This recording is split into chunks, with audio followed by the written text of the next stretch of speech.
यह है प्रश्न संख्या 11 और प्रश्न संख्या 11 ये कह रहा है कि निम्नलिखित में कौन से नीति आयोग के प्रमुख उद्देश्य हैं। यानी कि यदि आपको नीति आयोग के उद्देश्यों के बारे में पता हो तो इस क्वेश्चन का आप आंसर दे सकते हैं। और इसमें कहा गया है कि नीचे दिए गए कोड का प्रयोग करके सही उत्तर चुनना है और इसमें ये उद्देश्य सारे दिए गए हैं और आप इसे पढ़ सकते हैं। कथन 1 में कहा गया है कि सहकारी संघवाद को प्रोत्साहित करना, जो कि सही है। उसके बाद दूसरा कथन कर रहा है कि अंतर विभागीय मुद्दों के समाधान हेतु एक मंच के रूप में कार्य करना, ये भी सही है। गांवों को विकासात्मक प्रक्रियाओं में शामिल करना, ये भी सही है। और भारत के जनसांख्यिकीय लाभांश का लाभ उठाना, ये भी बात सही है। तो इस प्रकार चारों कथन सही है और इसमें जो है इसका आंसर जो होगा डी होगा, यानी कि 1, 2, 3, 4 ये चारों कथन जो है सही है। बात करते हैं अगले प्रश्न की और अगला प्रश्न दिया गया है प्रश्न संख्या 12 और इसमें कहा गया है कि अनुच्छेद 32 यानी कि आर्टिकल 32 जो कि हमारा एक मूल अधिकार है और आर्टिकल 32 के तहत जो है सुप्रीम कोर्ट द्वारा जारी रीट, सुप्रीम कोर्ट जो रीट जारी करती है उस रीट के संदर्भ में इस परिच्छेद पर विचार करना है। और इस परिच्छेद में यह कहा गया है कि यह न्यायालय द्वारा एक लोक अधिकारी को उसके विधिक द्वारा प्रदत्त कार्यों के निर्वहन हेतु निर्देशित करने के लिए जारी किया गया एक आदेश है। इसे प्राधिकार प्राप्त लोक अधिकारी द्वारा अपने कर्तव्यों के निर्वहन से मना करने की स्थिति में जारी किया जा सकता है और इसे किसी भी प्रकार के अधिकारी के विरुद्ध किसी भी प्रकार के कर्तव्यों यथा चाहे वो कर्तव्य प्रशासनिक कर्तव्य हो, विधायी कर्तव्य हो, अर्धन्यायिक कर्तव्य हो या न्यायिक कर्तव्य हो, इसके लिए जारी किया जा सकता है। और इसका उपयोग लोक अधिकारियों से उनके सार्वजनिक कर्तव्यों का निष्पादन करवाने हेतु किया जाता है। और कहा जा रहा है कि उपयुक्त जो परिच्छेद है इसमें यह जो है निम्नलिखित में से किस रीट को जो है संदर्भित कर रहा है। यह जो है निम्नलिखित में से किस रीट को बता रहा है। क्या यह प्रतिषेध के बारे में यह उपयुक्त परिच्छेद की चर्चा की गई है, या उत्प्रेषण के बारे में की गई है, या परमादेश के बारे में, या अधिकार परीक्षा के बारे में। तो फ्रेंड्स सुप्रीम कोर्ट जो है वो सुप्रीम कोर्ट जो है अनुच्छेद 32 के तहत रीट जारी करते, वहीं हाई कोर्ट की बात करें तो हाई कोर्ट जो है आर्टिकल 226 के तहत जो है रीट जारी कर सकते हैं। और इस रीट में जो है 5 प्रकार के रीट शामिल होते हैं, जिसमें 4 प्रकार के रीट आप यहाँ पे देख ही रहे हैं, अधिकार परीक्षा, और इसमें एक बंदी प्रत्यक्षीकरण नहीं दिया गया है। इस प्रकार 5 प्रकार के रीट जारी करते हैं। लेकिन यहाँ पर प्रश्न में जो है लोक अधिकारी की बात की गई है कि लोक अधिकारी पर जो है उनके सार्वजनिक कर्तव्यों का निष्पादन करवाने हेतु जो है इस रीट को जारी किया जाता है और ये सुप्रीम कोर्ट जारी करते हैं। तो ये जो है सबसे पहले बात करते हैं प्रतिषेध के बारे में कि प्रतिषेध क्या है। तो प्रतिषेध जो है इसका शाब्दिक अर्थ होता है रोकना। प्रतिषेध का जो है शाब्दिक अर्थ होता है रोकना और इसे जो है सुप्रीम कोर्ट द्वारा या उच्चतर न्यायालय द्वारा या हाई कोर्ट द्वारा अधीनस्थ न्यायालय या अधिकरणों को अपने क्षेत्राधिकार का उल्लंघन करने से रोकने या उस क्षेत्राधिकार को निरूपित करने से जो उसके पास नहीं है उसके लिए जारी किया जाता है। और इस प्रकार प्रतिषेध रीट जो है यह प्रत्यक्ष रूप से सक्रिय नहीं होती। यहाँ पर ध्यान रखना है कि ये प्रतिषेध रीट जो है प्रत्यक्ष रूप से सक्रिय नहीं होती और प्रतिषेध रीट जो है केवल न्यायिक और अर्ध न्यायिक अधिकारियों के विरुद्ध ही जारी की जा सकती है। यह प्रशासनिक अधिकारी और विधायी निकाय और निजी व्यक्तियों या निकायों के विरुद्ध जो है यह उपलब्ध नहीं है। तो ये जो है इसका आंसर नहीं होगा और इस प्रकार ऑप्शन ए गलत है। अगले रीट की बात करें तो उत्प्रेषण की बात हो रही है और उत्प्रेषण को जो है इंग्लिश में सर्टियोरेरी कहते हैं और इसका अर्थ होता है प्रमाणित होना या सूचित किया जाना। उत्प्रेषण का जो अर्थ होता है इसका अर्थ होता है प्रमाणित होना या सूचित किया जाना। और यह जो है उच्चतर न्यायालय द्वारा अधीनस्थ न्यायालय या अधिकरण के विरुद्ध उनके समक्ष लंबित जो मामले होते हैं उसको अपने पास ट्रांसफ़र करवाने या उस मामले के आदेश को, उस मामले में जो आदेश देने वाले उसे रोकने के लिए इसे जारी किया जाता है। और इसके बाद बात करें तो यह जो है प्रतिषेध जो होती है वो केवल निवारक होती है, जबकि उत्प्रेषण जो होती है वो निवारक के साथ साथ उपचारात्मक भी होती है। और उसके बाद बात करें तो उत्प्रेषण जो है व्यक्तियों के अधिकारों को प्रभावित करने वाले प्रशासनिक अधिकारी के विरुद्ध जारी किया जा सकता है। वहीं यह जो है वह प्रतिषेध की तरह जो है यह इसमें भी जो है विधायी निकाय या निजी व्यक्ति या निकायों के विरुद्ध जो है इसे जारी नहीं किया जा सकता। तो इसलिए इसका ऑप्शन बी भी गलत होगा। और अगला ऑप्शन है ऑप्शन सी, और ये करा है परमादेश के बारे में।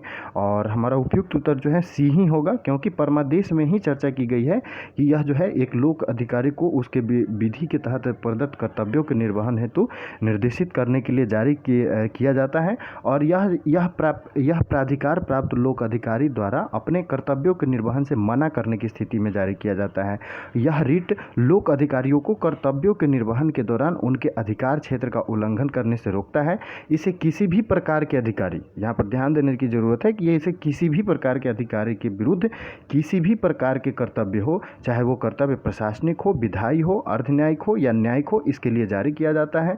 इसका उपयोग लोक अधिकारियों से उनके सार्वजनिक कर्तव्यों का निष्पादन करवाने हेतु जारी किया जाता है। और विधि के तहत प्रदत्त कर्तव्यों से इतर किसी कार्य के निर्वहन न करने की स्थिति में इसे जारी नहीं किया जा सकता। यानी कि विधि से बाहर अगर कोई बात हो रही है तो इसके लिए जो है इसे जारी नहीं किया जा सकता। तो ये जो है परमादेश की बात है और इसका उपयुक्त उत्तर सी होगा। वहीं अधिकार परीक्षा को भी जान लेते हैं, जबकि ये ऑप्शन में दिए गए हैं। तो अधिकार परीक्षा की बात करें तो इसका अर्थ होता है प्राधिकृत या वारंट द्वारा, और इसे न्यायालय द्वारा किसी व्यक्ति द्वारा सार्वजनिक पद को धारण करने के दावे की वैधता, यानी कि कोई व्यक्ति अगर कोई सार्वजनिक पद धारण कर रहा है तो वो जो पद धारण कर रहा है क्या वो सही अहर्ता से धारण कर रहा है कि नहीं, उसी दावे की वैधता को जांच करने के लिए इसे जारी किया जाता है। इसे मंत्री या निजी पद के मामलों में जारी नहीं किया जाता अधिकार परीक्षा को, तो इसे भी आप ध्यान रख सकते हैं। और इस प्रकार जो है अब अन्य जो 4 रीट है इसके उल्टा में जो है इसकी मांग किसी इच्छुक व्यक्ति द्वारा भी की जा सकती है। ऐसा नहीं है कि केवल प्रभावित व्यक्ति भी ही जो है इस रीट को प्रभावित व्यक्ति द्वारा ही जो है इसकी मांग की जा सकती है। तो ये बात आपको रीट के संदर्भ में ध्यान रखनी है। चलिए अब अगले प्रश्न की ओर चलते हैं। ये कह रहा है कि निम्नलिखित कथनों पर विचार कीजिए। विधि की सम्यक प्रक्रिया केवल कार्यपालिका के स्वेच्छाचारी कार्रवाई के विरुद्ध न्यायिक जांच का प्रावधान करती है। कथन 2 कह रहा है कि विधि द्वारा स्थापित प्रक्रिया विधायिका और कार्यपालिका दोनों के स्वेच्छाचारी कार्रवाई के विरुद्ध न्यायिक जांच का प्रावधान करती है। और तीसरा ये कह रहा है कि भारतीय संविधान के अनुच्छेद 21 में स्पष्ट रूप से विधि द्वारा स्थापित प्रक्रिया का उल्लेख है। और इसमें पूछा गया है कि कौन सा जो है इसमें सही है। तो इसमें जो पहला कथन कहा गया है कि विधि की सम्यक प्रक्रिया केवल कार्यपालिका की स्वेच्छाचारी कार्रवाई के विरुद्ध न्यायिक जांच का प्रावधान करती है, जो कि गलत है, जो कि बिल्कुल गलत है।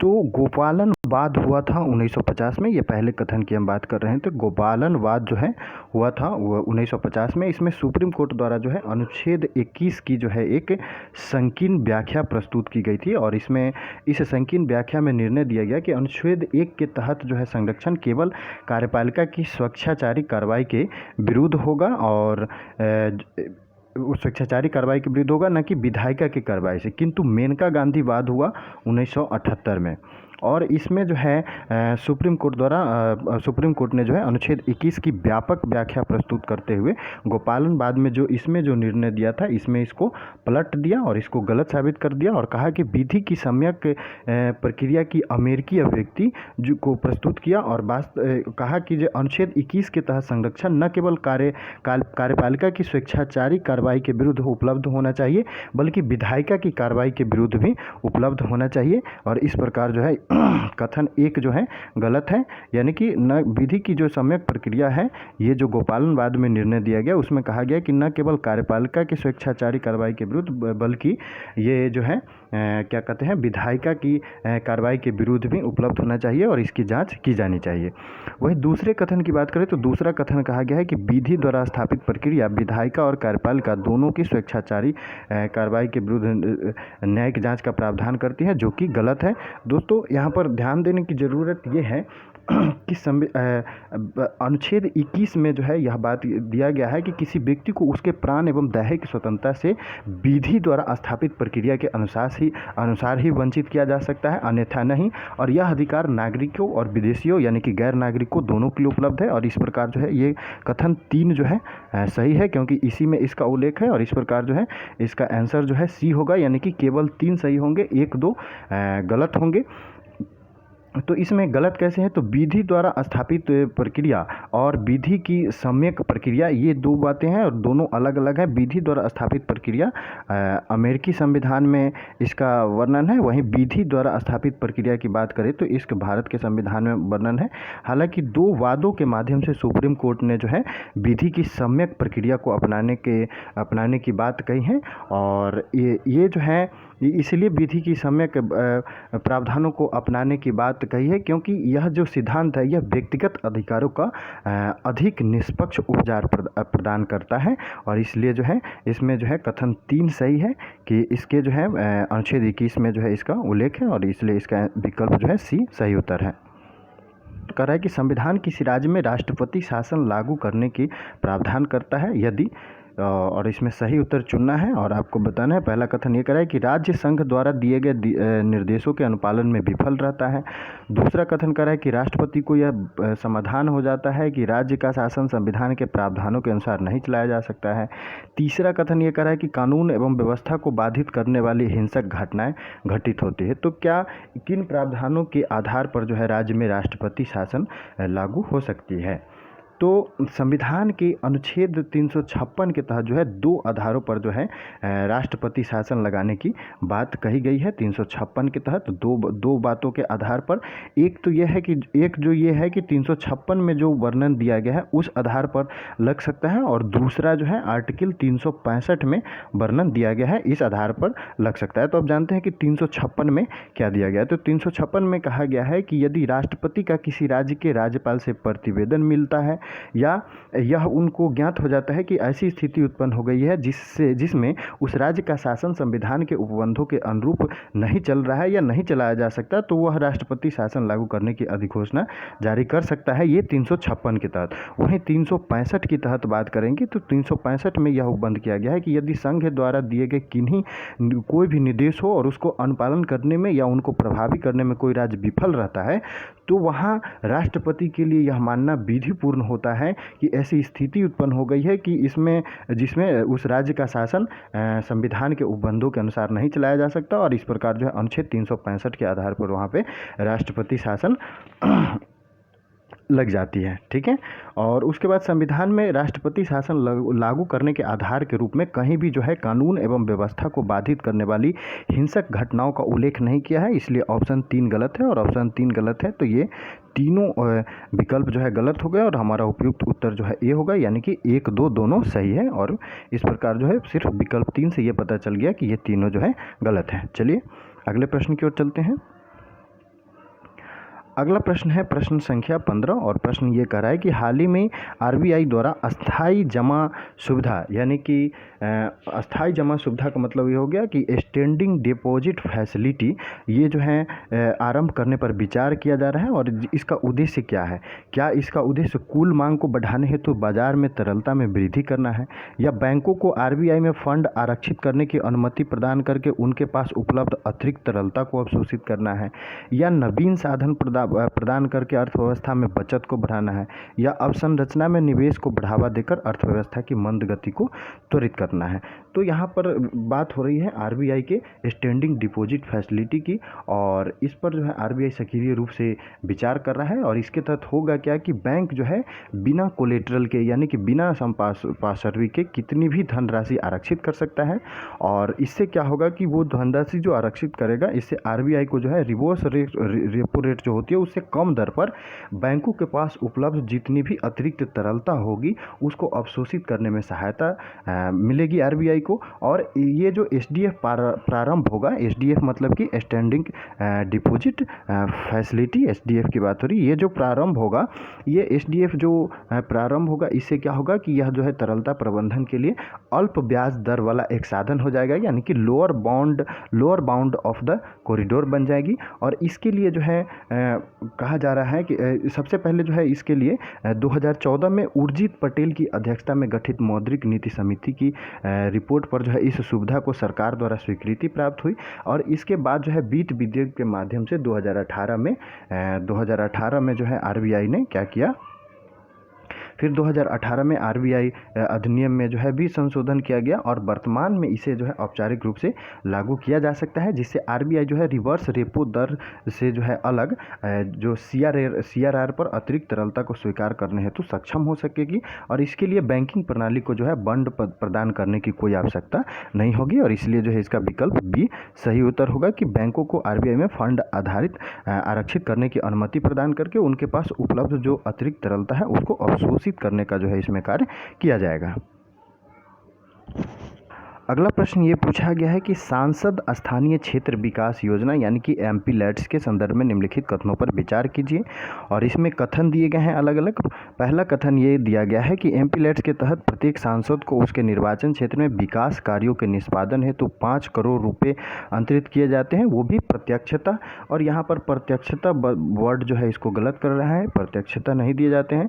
दूसरा कथन ये कर रहा है कि राज्यसभा और लोकसभा के नाम निर्दिष्ट सदस्य इस योजना के अंतर्गत अधिकृत नहीं है, जो कि गलत है, अधिकृत है।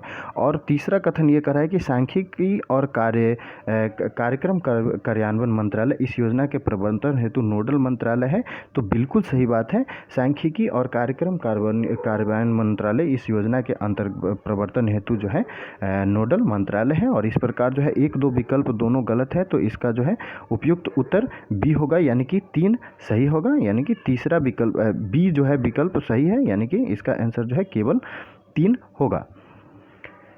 तो बात करें MP-LEDS की, तो इसको जो है फ़िलहाल जो है कोरोना वायरस जब आया तो लॉकडाउन में जो है इसे काफ़ी अच्छे से कोरोना वायरस को डील करने के लिए इसको 2 वर्ष के लिए जो है, चूँकि ये खर्चा होता था, ये खर्चा का विषय है और इसलिए जो है इसको 2 वर्षों के लिए सस्पेंड कर दिया गया सरकार द्वारा।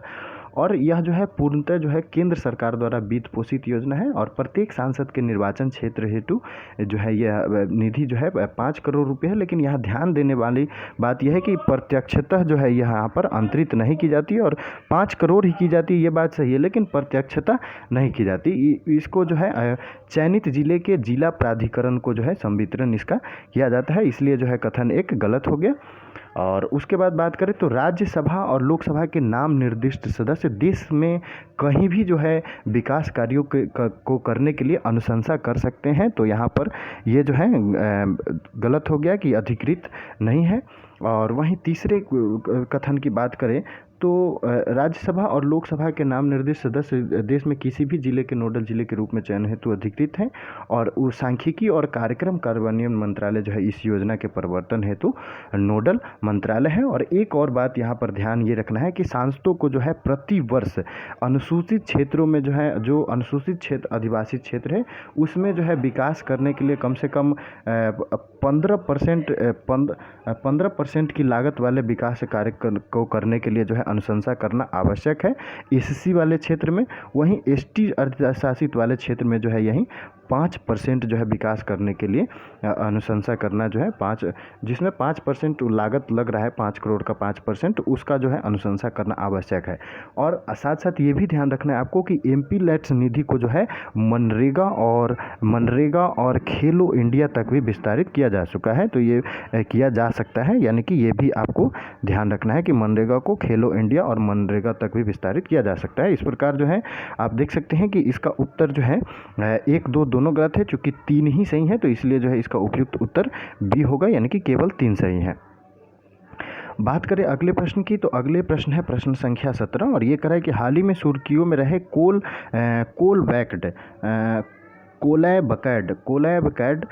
कोलैबकैड इस कथनों पर विचार करना है। और इसमें कथन दिए गए कि यह एक सॉफ्टवेयर प्रणाली है जिसे विज्ञान एवं प्रौद्योगिकी विभाग द्वारा लॉन्च किया गया है। और दूसरा कथन ये कहा गया कि इसका उद्देश्य त्रिआयामी डिजाइनों के सृजन और संशोधन हेतु संपूर्ण देश के अटल टिंकरी लैब्स के छात्रों को एक मंच प्रदान करना है। तो कहा जा रहा है कि उपयुक्त कथनों में से जो है कौन सा कथन सही है। तो यह जो है एक सॉफ्टवेयर प्रणाली है और जिसे विज्ञान और प्रौद्योगिकी विभाग द्वारा लॉन्च किया गया है, जो कि बिल्कुल गलत है।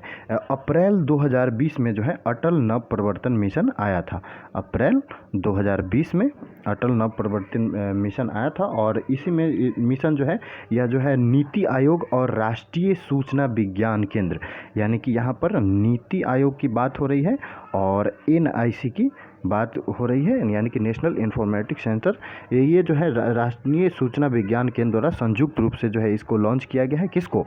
तो कोलैब कैट को। और यह जो है एक सहयोगात्मक नेटवर्क और कंप्यूटर एडेड सॉफ्टवेयर प्रणाली है जो कि 2D प्रारूपण से लेकर 3D तक के उत्पादों के डिजाइन तक अभियांत्रिक समाधान जो है यह उपलब्ध कराती है।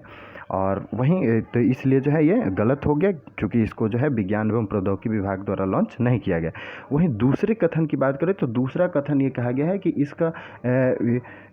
इसका उद्देश्य जो है रचनात्मकता और कल्पना शक्ति आधारित 3 आयामी डिजाइन के सृजन व संशोधन हेतु संपूर्ण देश के अटल टिंकरी लैब के छात्रों को एक मंच प्रदान करना है। यह सॉफ्टवेयर छात्रों को नेटवर्क में डेटा सृजित करने और साथ ही स्टोरेज और विजुअलाइजेशन हेतु समान डिजाइन के डेटा तक पहुंच स्थापित करने में सक्षम बनाएगा। चूँकि 3D प्रिंटिंग 21वीं शताब्दी के नवाचारों का एक महत्वपूर्ण भाग बन गया है, इसलिए कोलैब कैट के माध्यम से डिजाइनिंग और 2.5 मिलियन से अधिक छात्रों को इस तक जो है पहुंच स्थापित करने में सहायता होगी। इसलिए कथन 2 जो है सही है कि इसका उद्देश्य त्रिआयामी डिजाइनों के सृजन और संशोधन हेतु संपूर्ण देश के अटल टिंकरी लैब के छात्रों को मंच प्रदान करना है। तो इस प्रकार इसका उत्तर जो है बी होगा। हाँ, नेक्स्ट प्रश्न है दोस्तों प्रश्न संख्या 18, और ये कह रहा है कि निम्नलिखित कथनों पर विचार करना है और इसमें देखना है कि कौन सही है। तो कथन एक है कि भारत का संविधान केवल मुख्य निर्वाचन आयुक्त यानी कि CEC यानी कि चीफ इलेक्शन कमिश्नर के पद का उल्लेख करता है और निर्वाचन आयुक्तों का नहीं। और दूसरा कथन ये कहता है कि किसी भी मामले अथवा मुद्दे पर निर्णय के समय CEC को अधिभावी शक्ति प्राप्त होती है। और तीसरा कथन ये कह रहा है कि चीफ इलेक्शन कमिश्नर और निर्वाचन आयुक्तों दोनों को जो है कार्यकाल की सुरक्षा प्राप्त है। तो यहाँ देखना है कि जो कौन सा विकल्प जो है इसमें सही है। तो बात करें पहले विकल्प की, तो पहला विकल्प जो है कह रहा है कि चीफ इलेक्शन कमीशन का पद जो है संविधान उल्लेख करता है, निर्वाचन आयुक्तों का नहीं, जो कि गलत है। संविधान का जो है आर्टिकल 324 की बात करें तो अनुच्छेद 324 में जो है प्रावधान किया गया है कि निर्वाचन आयोग जो होगा वो मुख्य निर्वाचन आयुक्त और राष्ट्रपति द्वारा, यहाँ पर ध्यान देना है कि प्रेसिडेंट द्वारा जो है समयानुसार निर्धारित निर्वाचन आयुक्त तो यदि कोई हो तो उससे मिलकर जो है गठित होगा। और इसलिए जो है विकल्प 1 सही नहीं है और 1 सही नहीं है, तो विकल्प A गलत हो गए। वहीं पर अब दूसरे विकल्प की बात करें तो दूसरा विकल्प जो कह रहा है कि किसी भी मामले अथवा मुद्दे पर निर्णय के समय चीफ इलेक्शन कमीशन को अधिभावी शक्ति माना जाता है, यानी कि इसको वीटो की शक्ति है, तो नहीं, बिल्कुल गलत है। ये जो है अगर कोई मतभेद हो जाता है मुख्य निर्वाचन आयुक्त और चीफ निर्वाचन आयुक्त में, तो इस स्थिति में जो है बहुमत द्वारा जो है इसको जो है इस समस्या का समाधान किया जाता है। और चूँकि बहुमत द्वारा निर्णय लिया जाता है इसलिए जो है कथन 2 भी सही नहीं है और कथन 2 सही नहीं है, तो कथन B भी गलत है और कथन C भी गलत है। इस प्रकार जो है कथन B और C गलत है, तो इस प्रकार जो है तीसरा भी कथन गलत हो गया। और तीसरा कथन ये कह रहा था कि चीफ इलेक्शन कमीशन और निर्वाचन आयुक्तों को दोनों को कार्यकाल की सुरक्षा प्राप्त है। और तो चीफ इलेक्शन कमीशन को कार्यकाल की सुरक्षा प्राप्त होती है और उनको जो है उस पद से अगर हटाना है तो उसी रीति रिवाज और उसी आधार पर हटाया जाएगा जिस रीति रिवाज और जिस आधार पर जो है सुप्रीम कोर्ट के न्यायाधीश को हटाया जाता है। और अन्यथा जो है अन्य किसी प्रक्रिया द्वारा चीफ निर्वाचन आयुक्त को नहीं हटाया जा सकता। जबकि अन्य निर्वाचन आयुक्तों की बात करें तो इसको जो है केवल चीफ इलेक्शन कमीशन यदि कहे, इनको जो है यदि चीफ इलेक्शन कमीशन कहे कि चीफ इलेक्शन यदि अनुशंसा कर दे और उनके अनुशंसा के आधार पर ही इनको हटाया जा सकता है। इस प्रकार जो है कथन 3 भी गलत हो गया और कथन 3 गलत हो गया, तो इसका उपयुक्त उत्तर जो है विकल्प D होगा, यानी कि उपयुक्त में से कोई भी जो है इसका सही उत्तर नहीं है, सही कथन नहीं है। अब चलते हैं अगले प्रश्न की ओर और अगला प्रश्न है प्रश्न संख्या 19, और ये प्रश्न ये कह रहा है कि भारतीय संविधान सुनिश्चित करता है, क्या व्यक्तिगत स्वतंत्रता को सुनिश्चित करता है, सामाजिक न्याय को सुनिश्चित करता है या समुदाय आधारित अधिकार को सुनिश्चित करता है। और इसमें से आपको सही उत्तर चुन के बताने हैं कि इन तीनों कथनों में जो है कौन से कथन जो है सही है। तो दोस्तों भारत की संविधान की ये मूल विशेषताओं से जो है ये प्रश्न पूछा गया है और इसमें कहा गया है कि संविधान विभिन्न मूल अधिकारों के माध्यम से उदार व्यक्तिवाद के रूपों को अभिव्यक्त और सुदृढ़ करता है। यह एक महत्वपूर्ण उपलब्धि है क्योंकि यह एक ऐसी समाज की पृष्ठभूमि में अपनाया गया है जहां सामुदायिक मूल्य प्रायः व्यक्तिगत स्वतंत्रता के प्रति उदासीन या प्रतिकूल होते हैं। दोस्तों संविधान व्यक्तिगत स्वतंत्रता से समझौता किए बिना सामाजिक न्याय के सिद्धांत की पुष्टि करता है। जाति आधारित सकारात्मक कार्य योजना की संवैधानिक प्रतिबद्धता से अन्य देशों की तुलना में भारत की अग्रणीयता जो होती है ये ज्ञात होती है और अंतर सांप्रदायिक संघर्ष की पृष्ठभूमि में भी संविधान समूहगत अधिकारों की अभिव्यक्ति हेतु जो है अपनी प्रतिबद्धता की पुष्टि करता है। जर्मनी या फ्रांस के विपरीत जो है भारत में कई भाषाएं और धार्मिक समुदाय हैं। यह सुनिश्चित करना महत्वपूर्ण था कि किसी एक समुदाय का व्यवस्थित रूप से अन्य समुदाय पर प्रभुत्व न हो और इसने भारतीय संविधान हेतु समुदाय आधारित अधिकारों को मान्यता प्रदान करना अनिवार्य कर दिया और इस प्रकार जो है ये तीनों कथन जो है सही है। तो संविधान की मूल विशेषताओं में जो है ये व्यक्तिगत स्वतंत्रता, सामाजिक न्याय और समुदाय आधारित अधिकार ये तीनों बातें शामिल है और इस प्रकार जो है इसका विकल्प डी जो है सही उत्तर होगा। चलते हैं अगले प्रश्न की ओर और अगला प्रश्न ये पूछा गया है कि यह चोग्याल वंश द्वारा शासित एक पूर्ववर्ती रियासत थी। वर्ष 1947 में ब्रिटिश सर्वोच्चता की जब समाप्ति हो गई इसके बाद जो है भारत का यह संरक्षित राज्य बन गया और जनमत संग्रह के माध्यम से यह भारत का एक अभिन्न अंग बन गया और हाल ही में यह दिल्ली सरकार द्वारा जारी एक विवादास्पद विज्ञापन के कारण सुर्खियों में रहा। उपयुक्त परिच्छेद में निम्नलिखित में से किस राज्य या केंद्र शासित प्रदेश का वर्णन किया जा रहा है? क्या यह असम के बारे में कहा जा रहा है, सिक्किम के बारे में कहा जा रहा है, लद्दाख के या अरुणाचल प्रदेश के? तो दोस्तों आपको याद होगा कि चोग्याल वंश के शासन की बात जो है ये सिक्किम से इसकी बात है और सिक्किम से चूँकि चोग्याल वंश जो है सिक्किम की पूर्ववर्ती रियासत थी और इसलिए जो है इसका विकल्प बी सही उत्तर होगा। तो वर्ष 1947 तक यानी कि 1947 तक बात करें तो सिक्किम जो है ये चोग्याल वंश के कब्जे में था। वो एक भारतीय रियासत थी और वर्ष 1947 में जब ब्रिटिश शासन समाप्त हो जाती है तो सिक्किम जो है भारत का एक संरक्षित राज्य बन जाता है यानी कि प्रोटेक्टोरेट राज्य बन जाता है और इसके तहत जो है 3 शक्तियां जो है भारत सरकार को मिल जाती हैं। रक्षा, बाह्य और संचार इन संबंधी मामलों का जो है प्रबंधन भारत सरकार द्वारा किया जाता है। और उसके बाद वर्ष 1974 में अब आती है, अभी तक तो है 1947 में जो है इन्हें संरक्षित राज्य का दर्जा मिला। 1974 में जो है सिक्किम द्वारा भारत के साथ अधिक संबद्धता की इच्छा व्यक्त की गई और तदनुसार जो है संसद द्वारा जो है 35वां संविधान संशोधन लाया गया और इस 35वें संविधान संशोधन जो कि 1974 में लाया गया था, इस 1974 के संशोधन द्वारा जो है सिक्किम को जो है एक संबद्ध राज्य का दर्जा दिया गया। तो इसे आप पहले संरक्षित राज्य था, अब जो है इसे संबद्ध राज्य का दर्जा मिला और इस संशोधन द्वारा जो है राज्य की एक नई श्रेणी प्रारंभ हुई और इस नई श्रेणी के उद्देश्य की पूर्ति हेतु जो है संविधान में एक नया अनुच्छेद 2A भी जोड़ा गया था। और इसके बाद बात करें तो एक नई अनुसूची 10वीं अनुसूची जिसमें जो है संघ में शामिल होने के लिए नियम और शर्तों की चर्चा की गई। तो यहाँ पर आपको ये भी ध्यान रखना है कि 35वें संविधान संशोधन द्वारा जो है एक नई अनुसूची भी जोड़ी गई 10वीं अनुसूची में और इसमें जो है संघ में शामिल होने के लिए जो है नियम और शर्तें की वर्णन किया गया है। हालांकि यह प्रावधान दीर्घकाल तक लागू नहीं किया जा सका क्योंकि यह सिक्किम के लोगों की आकांक्षाओं को पूर्णतः संतुष्ट नहीं कर पाया और इस प्रकार जो है ये दोनों प्रावधान खत्म हो गए, 2A और 10वीं अनुसूची के प्रावधान।